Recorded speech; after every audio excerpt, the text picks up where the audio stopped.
गंगा जल से किसने बना दी कोविड वैक्सीन? ब्रिटेन और रूस में कितना बढ़ा वायरस का खतरा? मुंबई के फेक वैक्सीन मामले में क्या हुई कार्रवाई? देखते हैं टॉप 9 महामारी। देश में पिछले 24 घंटे में कोरोना के 43,640 नए मामले सामने आए हैं, जबकि एक दिन में 56,000 से ज्यादा मरीज बीमारी से रिकवर हुए हैं। वहीं 24 घंटे में महामारी ने 722 लोगों की जान ले ली।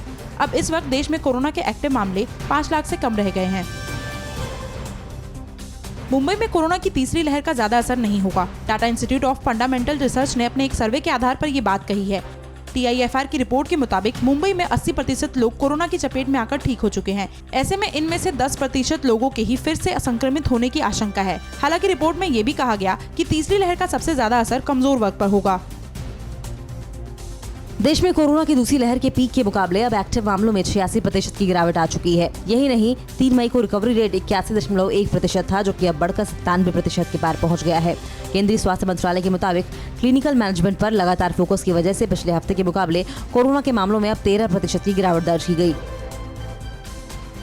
मुंबई की कांदे वाली हीरानंदानी सोसाइटी में हुए फर्जी वैक्सीनेशन मामले में BMC ने शिवम हॉस्पिटल को सील कर दिया है। शिवम हॉस्पिटल पर आरोप है कि फर्जी वैक्सीनेशन ऑर्गेनाइजेशन करने वाले गैंग को यहां से डुप्लीकेट वैक्सीन बनाकर दी जाती थी। इस मामले में 25 जून को सबसे पहले हॉस्पिटल के मालकिन नीता पठारिया और डॉक्टर शिवराज पठारिया को गिरफ्तार किया गया था।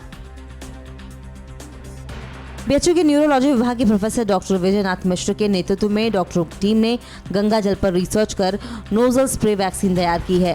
कहा जा रहा है कि बेहद सस्ती ये नोजल वैक्सीन लोगों को कोरोना से राहत दे सकती है। इसकी रिपोर्ट तैयार कर एथिक्स कमेटी को भेजी गई है और क्लिनिकल ट्रायल की अनुमति मांगी गई। उधर इलाहाबाद हाईकोर्ट ने इस वैक्सीन पर ICMR से 6 हफ्ते में जवाब मांगा है। कोरोना की दूसरी लहर भले ही धीमी पड़ गई हो, लेकिन राज्यों ने तीसरी लहर की आशंका में इस बार तैयारियों को दुरुस्त रखने का फैसला किया है।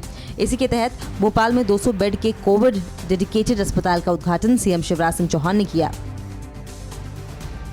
ब्रिटेन में कोरोना वायरस के डेल्टा वेरिएंट से संक्रमण के मामले लगातार बढ़ रहे हैं। पिछले एक हफ्ते में इस वेरिएंट से 50,824 और लोगों के संक्रमित होने की पुष्टि हुई है। ब्रिटेन के स्वास्थ्य अधिकारियों ने बताया है कि इससे पहले के हफ्ते के मुकाबले डेल्टा वेरिएंट से संक्रमण के मामलों में 46% की वृद्धि हुई। कोरोना से रिकॉर्ड संख्या में हो रही मौतों के बावजूद रूस ने लॉकडाउन से इनकार कर दिया। इस बीच देश में 24 घंटे में 679 लोगों की मौत कोरोना से हो गई। ये महामारी शुरू होने के बाद से एक दिन में होने वाली मौतों की सबसे बड़ी संख्या है। कोरोना से सबसे ज्यादा प्रभावित देशों की फहरिस्त में रूस 5वें नंबर पर है। चीन में कोरोना के मामले बढ़ते जा रहे हैं। चीन के राष्ट्रीय स्वास्थ्य आयोग ने कहा है कि 18 ऐसे केस आए हैं जिनका संबंध बाहर से है, लेकिन स्थानीय स्तर पर कोई नया मामला नहीं आया। सिन्हुआ की रिपोर्ट के अनुसार सबसे ज्यादा 8 केस ग्वांगडोंग में आए हैं। आयोग ने कहा कि गुरुवार को कोविड से संबंधित कोई नई मौत नहीं हुई। अड़ी सोमवार से शुक्रवार शाम 6 बजे सिर्फ TV9 भारतवर्ष पर।